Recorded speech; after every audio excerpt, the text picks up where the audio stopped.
குழந்தையின்மை பிரச்சனைக்குன்னு முகம் கொடுக்கிறீங்களா? இயற்கையா கருத்தரிக்க வாய்ப்பில்ல. ட்ரீட்மெண்ட் தான் பண்ணணும்னு டாக்டர்ஸ் சொல்லிட்டாங்களா? எந்த ஹாஸ்பிடல்ல ட்ரீட்மெண்ட் எடுக்கிறது, எவ்ளோ செலவாகும்னு குழப்பத்துல இருக்கீங்களா? அப்போ இந்த வீடியோவ ஸ்கிப் பண்ணாம பாருங்க.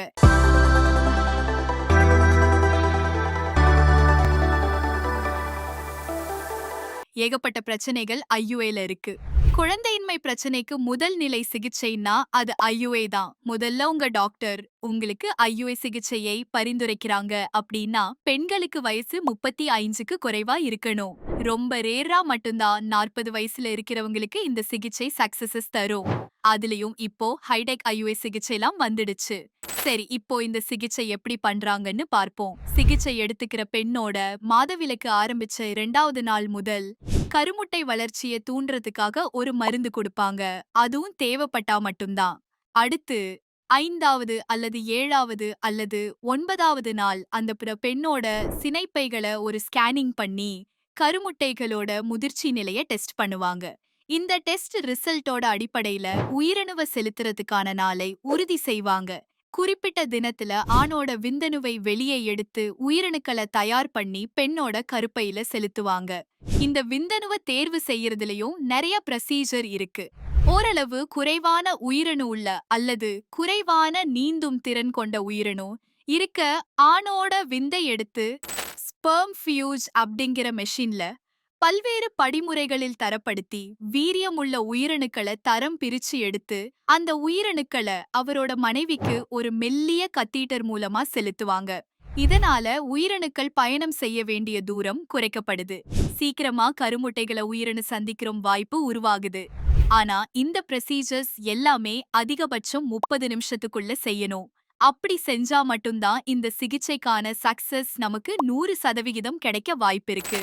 இதுக்கு மேல டைம் இழுக்குறாங்க அப்படின்னா கண்டிப்பா அவங்க உங்கள ஐவிஎஃப் மாதிரி பெரிய சிகிச்சைக்கு கொண்டு போக போறாங்கன்னு அர்த்தம். சோ கொஞ்சம் உஷாரா இருந்துக்கங்க. சில ஹாஸ்பிடல்ல இப்படி நடந்துகிட்டு தான் இருக்கு. ஒருவேளை இந்த சிகிச்சை உங்களுக்கு பலனளிக்கல அப்படின்னா மறுபடியும் உங்க உடல்நிலைய ஆரோக்கியமாக்கிட்டு மீண்டும் இந்த சிகிச்சையை செய்யலாம். ஆனா ஒரு வருஷத்துல 3 முறை மட்டும் தான் இத செய்ய முடியும். மொத்தமா பார்த்தா பொதுவா 5 முறை தான் பண்ண முடியும்னு சொல்லுறாங்க. இதுல உங்க டாக்டர் கிட்ட அட்வைஸ் வாங்கிக்கிறது ரொம்ப நல்லது. இத்தனை தடவை பண்ணணும்னா ரொம்ப செலவாகும்னு யோசிக்கிறீங்களா? அதையும் தெரிஞ்சுக்குங்க. ஒவ்வொரு ஹாஸ்பிடலை பொறுத்து இது மாறுங்க.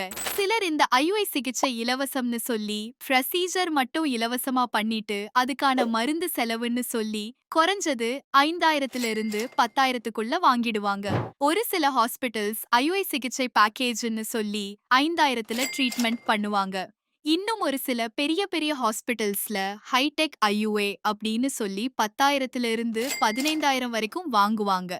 இவ்ளோ செலவு செய்தாலும் எல்லாருக்குமே 100% சக்சஸ் கொடுக்க முடியும்னு சொல்லிட முடியாது. இது உங்களுடைய உடல்நிலையை பொறுத்தது. அதோட சில ஹாஸ்பிட்டல்ஸ் உங்கள் ஐவிஎஃப் சிகிச்சைக்கு தள்ளதற்காகவே ஐயுஐ சிகிச்சையை ஃபெயிலியர் பண்ணி விட்டுறாங்க. அதனால நீங்க ஐயுஐ சிகிச்சை எடுத்துக்க போறீங்கன்னா சிகிச்சைக்கான ப்ரொசீஜரையும் டைமிங்கையும் கவனமா பாருங்க.